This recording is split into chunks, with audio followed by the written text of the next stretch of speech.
Welcome back to आपके classes. आज है हमारा फोकस सीरीज का डे नंबर 24 जिसमें हम आपके साथ डिस्कस करने वाले हैं क्लास 8 का प्रीवियस ईयर का पेपर जो अभी आप मेरे हाथ में देख सकते हो। ये 8 क्लास का पिछले साल का पेपर है।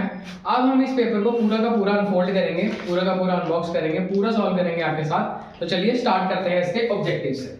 सबसे पहले ऑब्जेक्टिव जो इस पेपर में पूछा गया था वो दिया था the unit digit in the square of 23094 will be. मतलब इसका अगर 2394 जो नंबर है इसका अगर हम स्क्वायर करते हैं, स्क्वायर करेंगे मतलब इसको इसी से मल्टीप्लाई करवाते हैं और जो उसका लास्ट का नंबर आएगा वो क्या आएगा। बच्चे मोस्टली क्या गलती करते हैं, इसको दो बार मल्टीप्लाई कराते हैं, मतलब इसको इसी से मल्टीप्लाई कराते हैं जिससे टाइम ज्यादा लगता है। जब बात हो यूनिट डिजिट की, आप यूनिट डिजिट को उठा लीजिए। यूनिट डिजिट क्या है 4 का अगर हम स्क्वायर करते हैं तो वो बनता है 16 और 16 का जो यूनिट डिजिट आ रहा है वो आ रहा है 6। तो इसका मतलब इस पूरे को अगर हम सॉल्व करके यूनिट डिजिट निकालेंगे तो वो क्या निकलेगा 6। जब भी स्क्वायर ऑफ यूनिट डिजिट की बात हो, लास्ट डिजिट उठाइए, उसका स्क्वायर कीजिए। अगर वो सिंगल डिजिट है तो वही यूनिट है। अगर वो डबल आ रहा है, जैसे यहाँ पे डबल आ रहा है 16, 16 डबल है, तो जो फर्स्ट है ये इसका यूनिट डिजिट है, तो इसका आंसर क्या हो जाएगा 6। सेकंड जो ऑब्जेक्टिव पूछा गया था वो लिखा है identify the like pairs from the following. Like का मतलब एक जैसे होने चाहिए, ठीक है। अगर इसको ध्यान से देखें, ये है x स्क्वायर y स्क्वायर, ये है y स्क्वायर x स्क्वायर, मतलब ये अलग अलग फॉर्मेट में चल रहे हैं तो ये तो नहीं होने वाला। यहाँ पे है z स्क्वायर y सेम है, वेरिएबल सेम है, सेम पैटर्न है, तो इसको हम थोड़ा कंसीडर कर सकते हैं। आगे चले, यहाँ x y z, बट यहाँ पे क्या है x और y, तो ये भी नहीं हो सकता था। इसको अगर देखें, ये है x square z x square y z square, ये है y square x z square, सब डिफरेंट हो गया तो ये भी नहीं हो सकता।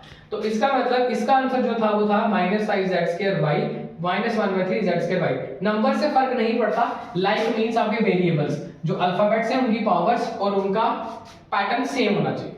अगला ऑब्जेक्टिव जो हमने पूछा था वो पूछा था 2 + a का whole square is equals to. इसको हम सॉल्व करके देखते हैं कि आएगा क्या। ये है 2 + a का होल स्क्वायर, मतलब पहले 2 का स्क्वायर होगा, फिर a का स्क्वायर होगा और फिर आएगा हमारा 2 × 2 × a, पहले a square b square 2ab, ये बनेगा 4, ये बनेगा a स्क्वायर, ये बनेगा 2 × 2 = 4a। ये वाला आंसर निकल के आ रहा है। तो मैच करने अगर इसको देखें कहां मिल रहा है हमें, यहाँ नहीं मिल रहा माइनस है, यहाँ नहीं मिल रहा माइनस है, यहाँ पे शॉर्ट है, ये आ सकता है a स्क्वायर 4a + 4, क्योंकि ये अरेंज किया गया है और ये हमने सॉल्व किया था नॉर्मली, तो ये दोनों सेम चीजें कह रहा है, तो इसका आंसर ये था। फोर्थ ऑब्जेक्टिव जो इसी पेपर का था area of rectangle with length बोल रहा है l, ब्रेड्थ बोल रहा है वो b, और पूछ रहा है हमसे एरिया ऑफ रेक्टेंगल, जो कि हम अच्छे से अवेयर हैं कि एरिया ऑफ रेक्टेंगल का फॉर्मूला क्या रहता है हमेशा लेंथ इनटू ब्रेड्थ। अब अगर लेंथ की जगह l ही लिखना है, ब्रेड्थ की जगह b ही लिखना है, तो l × b। ये देखेंगे इसको बना था l + b, ये था l - b, ये रहा हमारा आंसर लेंथ इनटू ब्रेड्थ। तो ये थे पहले 4 ऑब्जेक्टिव्स जो आपके पेपर में पिछली बार पूछे गए थे। तो चलिए कंटिन्यू करते हैं अपने ऑब्जेक्टिव्स को। लिखा है 3⁻² इज इक्वल्स टू, मतलब हमें जो सॉल्व करनी है चीज वो करनी है 3⁻²। हमें याद है जब भी नेगेटिव को पॉजिटिव करना था वो रेसिप्रोकल हो जाता है, तो 1/3⁻², 1/3 × 3 बनेगा, ये बनेगा 1/9। तो 1/9 अगर हम देखें तो ये तो नहीं है, 1 भी नहीं है, ये लिखा हुआ 1/9, तो इसको हम क्या कर देंगे, सिलेक्ट कर लेंगे। ये हमारा आंसर था इस ऑब्जेक्टिव का। लिखा है find pick out the odd one. Odd one का मतलब होता है कि जो चीज इन चीजों में सेट नहीं बैठ रही, जिसको इसके अकॉर्डिंग हम सही नहीं मान सकते। तो अगर हम पढ़ना स्टार्ट करें, पहला ऑप्शन हमारे पास पाई चार्ट, ये मैथ की एक आइटम है, सॉल्व करनी पड़ती है, बनानी पड़ती है। लाइन ग्राफ, ये भी मैथमेटिक्स से रिलेटेड है। बार चार्ट, ये भी मैथमेटिक्स से रिलेटेड है। बट लास्ट ऑप्शन हमारे पास क्या दिया हुआ, फ्रूट चार्ट, जो कि खाने वाली आइटम है। तो यही हमारा ऑड वन है इसमें से कि ये चीज यहाँ पे नहीं होनी चाहिए। नेक्स्ट क्या है, the generalised form of 3 digit number. बोलता है कोई 3 डिजिट नंबर है, 3 डिजिट नंबर मतलब एक डिजिट यहाँ है, एक डिजिट यहाँ है, एक डिजिट यहाँ है, 3 डिजिट का नंबर है।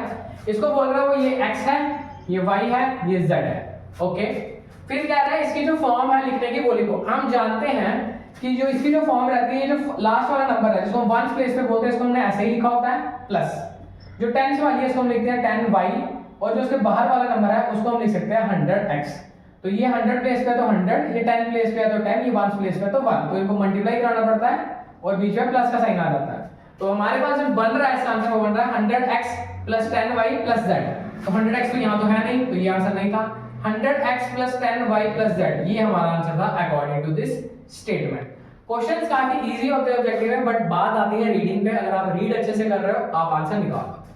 नेक्स्ट वो पूछ रहा है when A number is divided bye 10, कोई एक नंबर है, नहीं पता, बताया नहीं कौन सा नंबर है, नंबर को हम डिवाइड करते हैं 10 से, वो रिमाइंडर कर देता है हमें 8 का।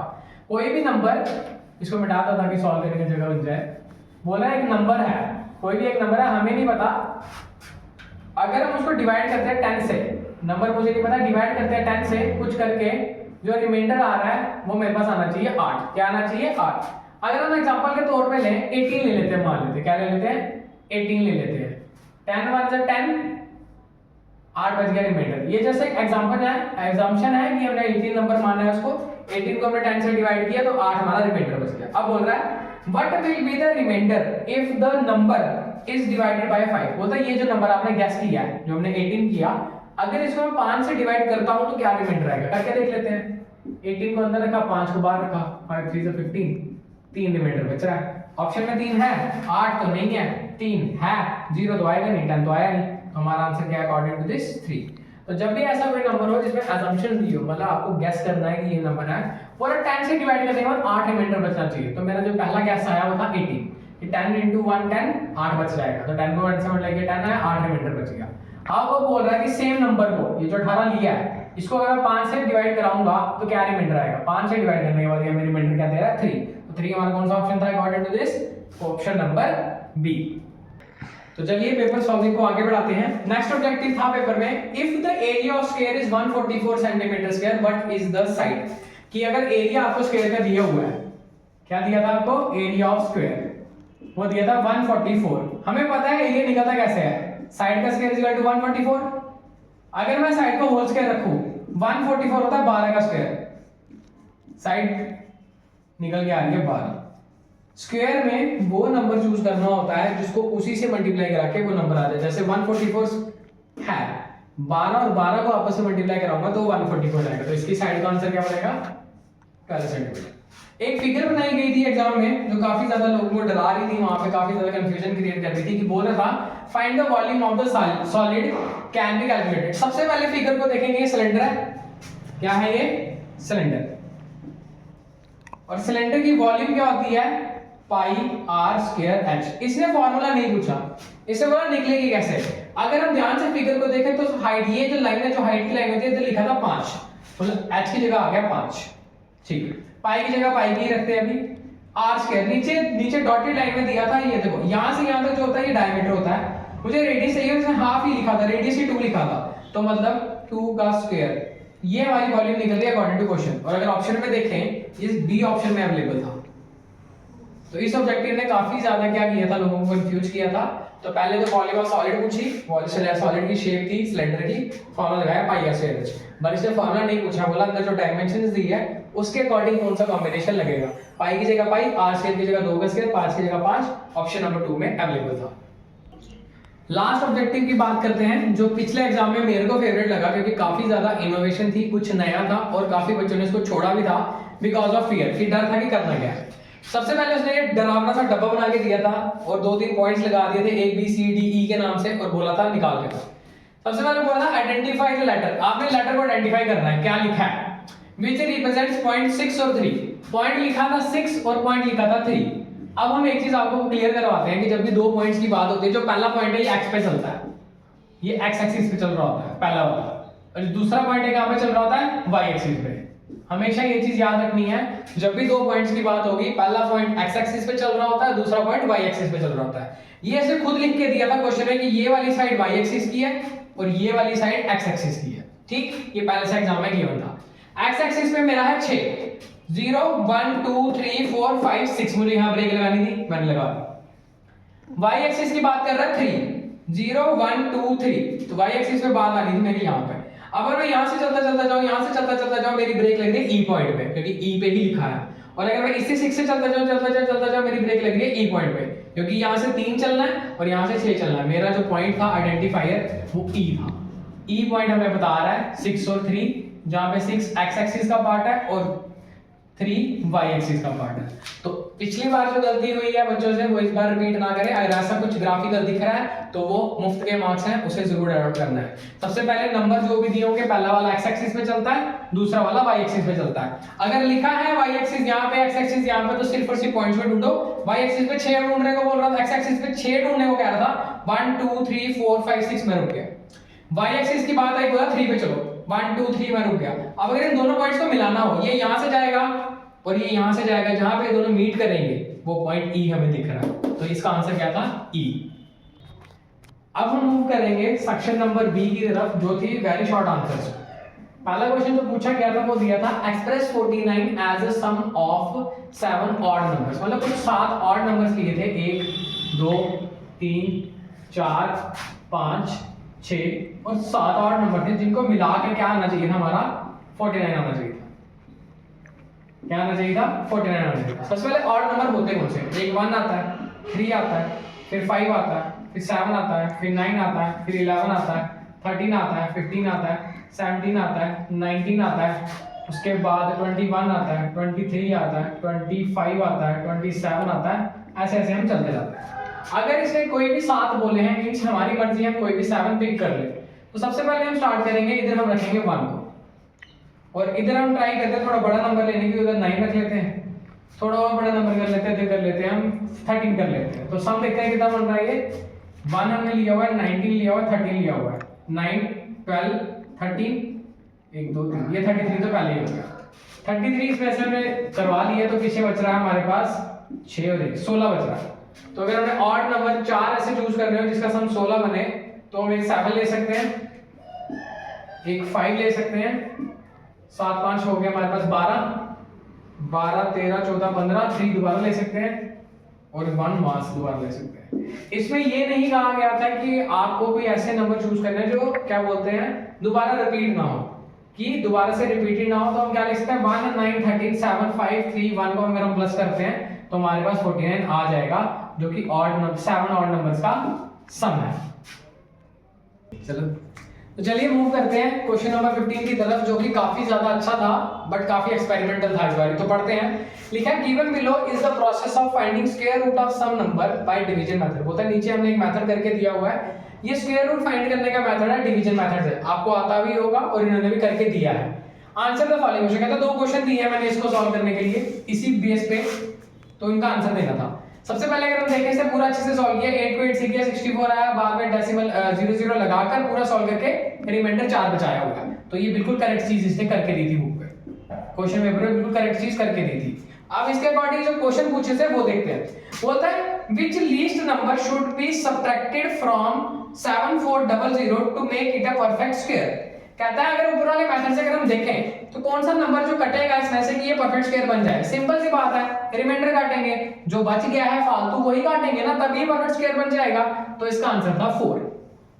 ठीक, बात करते हैं आगे। What will be the square root of the perfect square so obtained. इसको करने के 2 तरीके हैं, या तो आप क्या करो इसमें से इसको माइनस करो, जो नंबर आएगा उसका स्क्वायर रूट निकालो तो आपको आंसर मिलेगा। या तो अगर स्मार्ट वर्क करना चाहेगा बिल्कुल अच्छे से, तो उसको पता है कि ये 4 कटा हुआ है, इसी 4 की वजह से सारा डिफरेंस क्रिएट हो रहा है। अगर 4 कटने से पहले कोई नंबर आ रहा है तो मतलब ये तो परफेक्ट स्क्वायर है ही है, यही तो इसके पिछला वाला परफेक्ट स्क्वायर है जो कटने से पहले है, क्योंकि ये 4 तो एक्स्ट्रा है। ऑलमोस्ट यहां तक की जो कहानी पहुंची हुई है उसके अकॉर्डिंग 86 स्क्वायर रूट है। जब 4 काटेंगे तो भी तो 86 का स्क्वायर रूट आएगा, तो इसका मतलब ये क्या था 86 इसका आंसर था।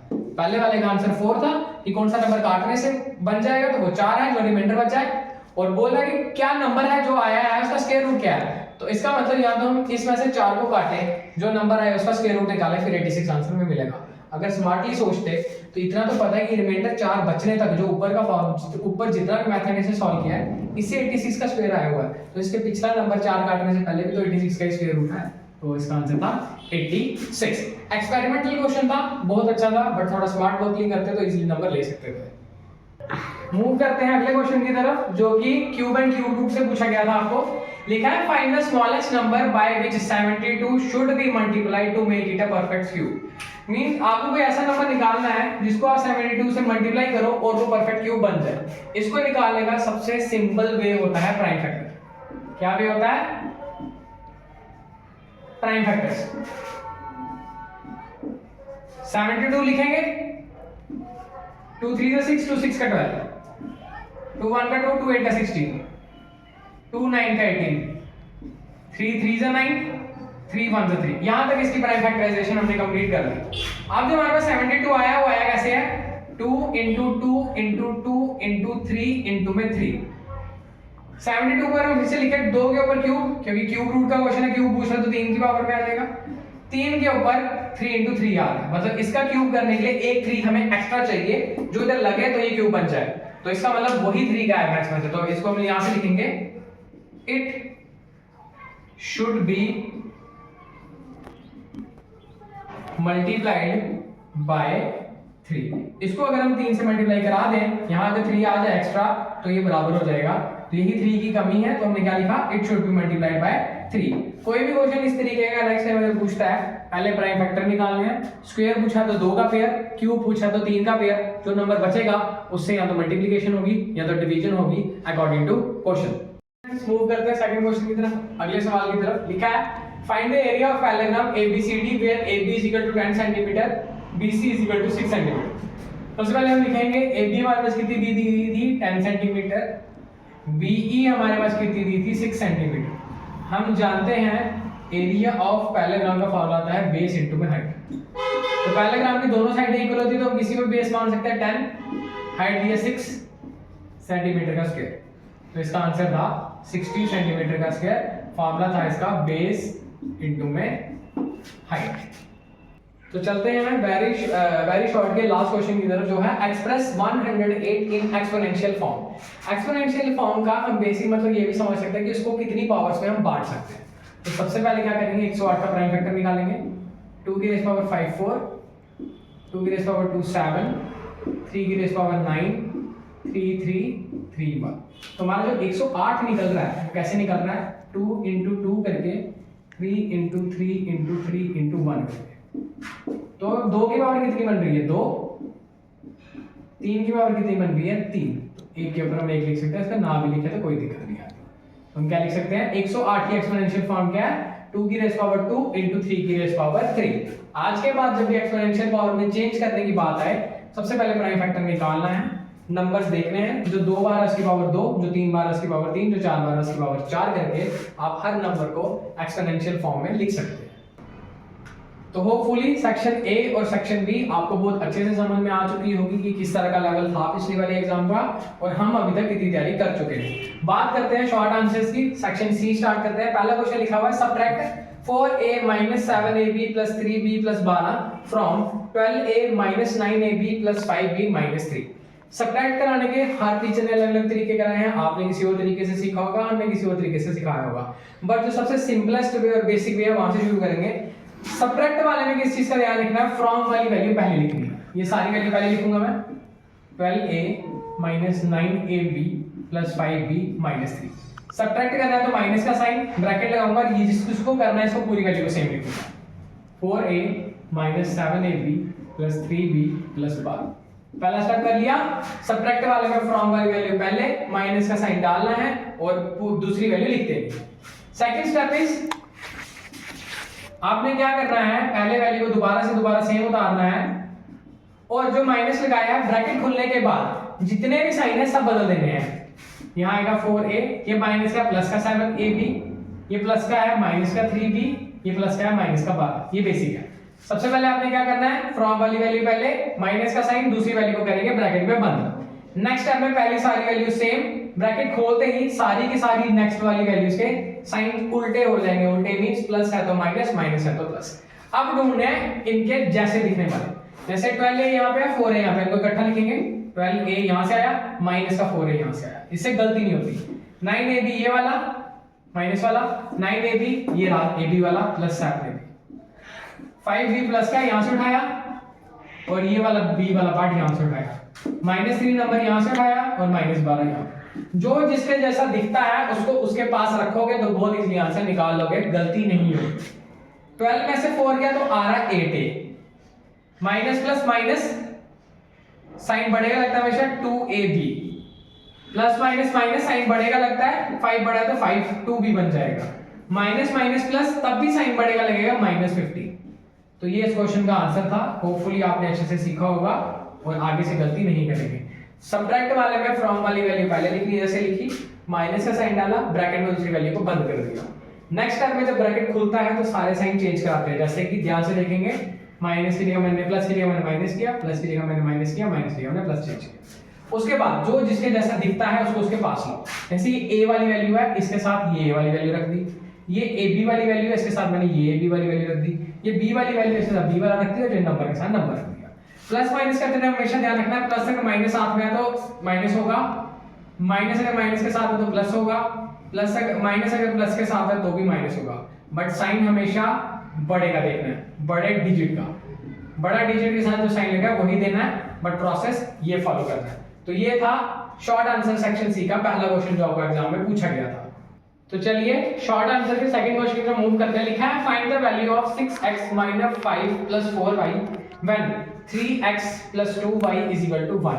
अगर ध्यान से देखें इस वैल्यू को 6x - 5 + 4y, इसकी वैल्यू हमने निकालनी है। इसकी वैल्यू निकालने के लिए हमें दो चीजें, x भी चाहिए और y भी चाहिए।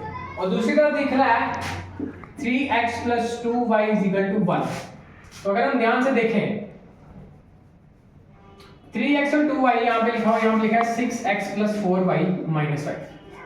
ये जो चीज है इसको अगर मैं 2 से मल्टीप्लाई कर दूं तो मेरे पास 6x + 4y आ जाएगा। जैसे अगर इस चीज को नोटिस करें, ये है 3x + 2y और यहाँ पे लिखा हुआ है 6x + 4y। तो अगर हम इसको 2 से मल्टीप्लाई करवाते हैं और इस साइड पे भी 2 से मल्टीप्लाई कर देते हैं, ये बनेगा 6x + 4y = 2। यही 6x + 4y, यही 6x + 4y यहाँ पे भी लिखा हुआ है। तो मैं इसका जो आंसर 2 है वो हम यहाँ पे प्लेस करते हैं 2 - 5 = -3। ये हमारे आंसर की वैल्यू है जो हमें चाहिए थी, क्योंकि यहाँ पे कोई भी वेरिएबल ऐसा नहीं है जो कि निकल जाएगा। क्योंकि अगर हम इसको देखेंगे x की वैल्यू देगा, x की वैल्यू यहाँ प्लेस करेंगे, y की वैल्यू नहीं निकाल देगा। तो जब थोड़ा सा नजर मार के ध्यान से देखें, इसको हमने सेट किया, इसको 6x + 4y - 5 जब बनाया, इधर देखा 3x + 2y था। अगर इस वैल्यू को डबल करूं, 3 को 2 को से मल्टीप्लाई करा, ये बनता है 6x + 4y = 2। और 6x + 4y ऑलरेडी यहाँ पे प्लेस है। इसका जो आंसर 2 है वो उठा के यहाँ रखा, माइनस का माइनस, 5 की जगह 5, दोनों को माइनस किया, तो आंसर आ गया -3, जो कि वैल्यू हमने निकालने को दी गई। मूव करते हैं नेक्स्ट क्वेश्चन की तरफ। लिखा है ए मेटालिक रेक्टेंगुलर शीट, मतलब एक शीट है जो रेक्टेंगल की शेप में है, ऐसा होता है रेक्टेंगल। ये दी हुई है 1.4 मीटर इसकी लेंथ, और ये इसकी जो ब्रेड्थ है ये दी है 0.7 मीटर। बोल रहे हैं इसको हम क्या करेंगे, दूसरी तरफ ले जाके इसको ऐसे मोड़ देंगे। जब इसको मोड़ेंगे तो ये इस तरह की शेप ले लेगी, ये कन्वर्ट होकर इस तरह की शेप ले लेगी। हमेशा याद रखना है किसकी तरफ मोड़ रहा है, वो लेंथ की तरफ मोड़ रहा है। जब लेंथ की तरफ वो उसको मोड़ेगा तो जो इसकी लेंथ है इसकी क्या बन जाएगी, सर्कमफेरेंस। क्योंकि जब शीट ऐसे है ओपन, जब हम मान लो ये एग्जांपल के लिए एक रेक्टेंगुलर शीट है, ये ऐसी शीट है, ये इसकी लेंथ है। जब मैं इसको गोल फोल्ड करूंगा, इसकी जो लेंथ है वो इसका क्या बन जाएगी, सर्कमफेरेंस बन जाएगी, पूरा सर्कल ले लेगी। तो इसका मतलब अब जो सर्कमफेरेंस है वो कितनी दी है, 1.4 मीटर। क्या दी हुई है, 1.4 मीटर, क्योंकि अपने लेंथ की तरफ कन्वर्ट था तो सर्कमफेरेंस कितनी हो जाएगी, 1.4। सर्कमफेरेंस का फार्मूला होता है 2πr = 1.4। 2 × 22/7 × r = 14, नीचे हम ले लेते हैं 10। 2 1 से 2, 2 7 से 14, यहाँ बच रहा है 22r/7 = 7/10। अगर हमें खाली r की वैल्यू चाहिए तो 7/10 यहाँ पर रहेगा, मल्टीप्लाई 22 ऊपर 7 नीचे, 7 से 7 घटा, r की वैल्यू आ रही है 22/10, इसका मतलब 2.2 भी लिख सकते हैं। तो इस तरह से हमने अपना r फाइंड कर लिया। r की वैल्यू क्या है, 2.2। वो फाइंड आउट कैसे हुई कि इसकी जो लेंथ थी 1.4 मीटर, इसने लेंथ की तरफ से ही इसको मोड़ा था, और जिस साइड से वो उसको मोड़ता है वो साइड उसकी क्या बन जाती है, सर्कमफेरेंस। सर्कमफेरेंस का फार्मूला होता है 2πr = 1.4। हमने फर्दर कैलकुलेशन की तो r निकल के आ गया था। अगर सर्कमफेरेंस को फोल्ड करने पे हमारी सर्कमफेरेंस बन रही है, सॉरी लेंथ को फोल्ड करने पे सर्कमफेरेंस बन रही है, तो इसका मतलब ब्रेड्थ का भी कुछ बनेगा। जब ब्रेड्थ फोल्ड हुई, ब्रेड्थ इसकी हाइट बन गई, हाइट बन गई इसकी 0.7 मीटर, और रेडियस अभी निकाला था 2.2 मीटर। तो इसकी वॉल्यूम निकालनी है। अब ये सिलेंडर है तो कैसे लिख सकते हैं, वॉल्यूम ऑफ सिलेंडर, फॉर्मूला क्या होता है, वॉल्यूम सिलेंडर का πr²h। तो पाई की वैल्यू 22/7, r का स्क्वायर मतलब 22/10 मल्टीप्लाई 22/10, h की वैल्यू कितनी है, 7/10।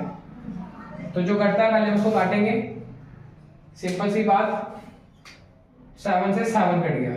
अब हमारे पास ऊपर बच रहा है 22 इंटू 22 इंटू 22, नीचे 10 इंटू 10 इंटू 10 मतलब 1000।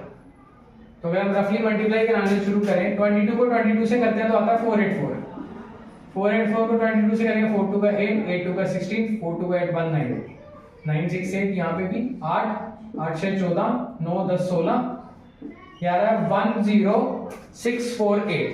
तो इसकी जो वॉल्यूम निकल के आ रही है वो निकल के आ रही है 10648 के नीचे 1 2 3, ये 0 इसके साथ मैच, ये 0 इसके साथ मैच, ये 0 इसके साथ 1 की बारी है पॉइंट, तो इसकी वॉल्यूम निकाल रहे हैं 10.648 मीटर क्यूब। होपफुली इस तरह का सवाल अगर इस बार देखने को मिला कंफ्यूज नहीं होंगे। एक बार एक क्विक रिवीजन लेंगे पूरे क्वेश्चन का कि किया कैसे। रेक्टेंगुलर शीट थी, उसकी लेंथ थी 1.4 और ब्रेड्थ थी 1.7। क्वेश्चन में बोला फोल्ड मारा है पर लेंथ की साइड से, इसका मतलब जब फोल्ड बजा है तो लेंथ बन गई सर्कमफ्रेंस।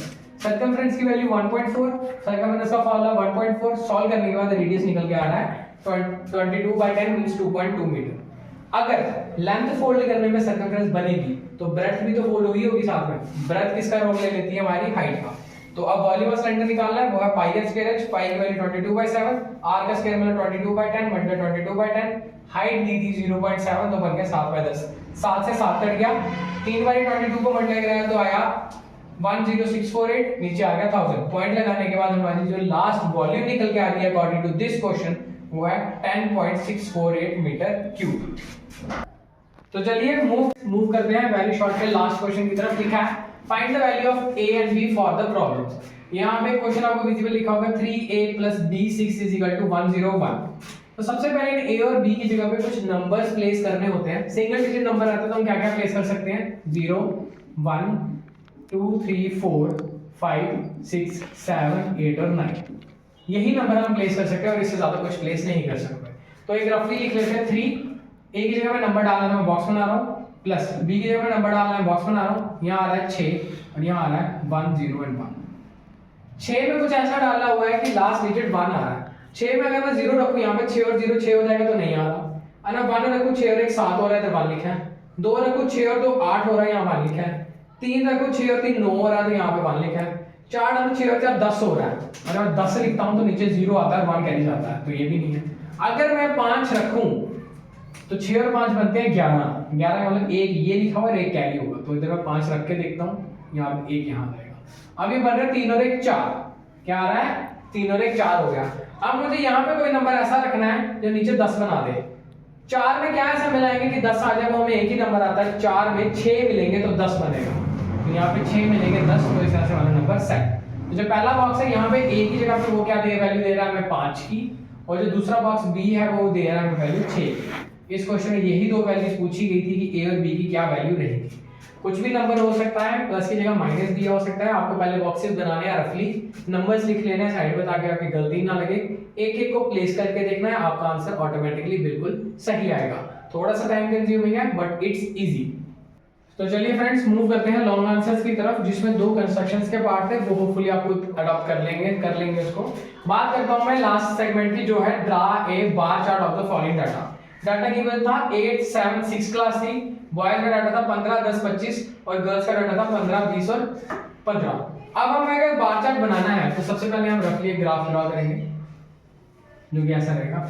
ये सारे जो नंबर्स है ये 5 है, डिविजिबल है, तो हम डिफरेंस कितने का लेंगे 5 5 का ले लेंगे ताकि हमारा छोटा बने। यहाँ क्या 0, यहाँ लिखेंगे 5 10 15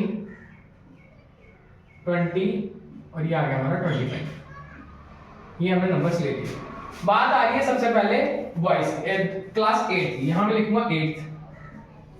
बॉयज का जो पैराग्राफ है 15 तक जाना चाहिए, तो मैंने ऐसे किया, ऐसे रखा, ऐसे लिखा, और इसमें मैं क्या लिख दूंगा बॉयज।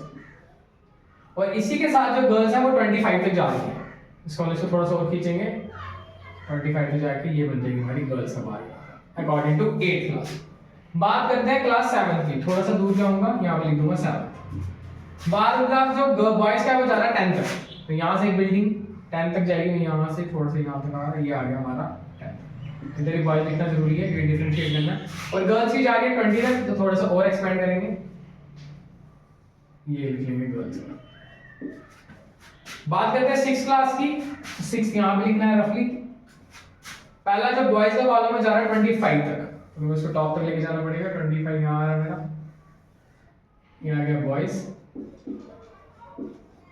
और गर्ल्स का आ रहा है 15 तक। तो यहाँ थोड़ा सा नीचे आ जाता हूँ यहाँ से। तो इस तरह का एक बार ग्राफ आपको ड्रा करना था लॉन्ग आंसर में, जो कि आपको इजीली 5 से 6 मार्क्स दिलाता था, लेकिन जिनको इसकी जरूरत है। तो keep supporting, thanks for watching.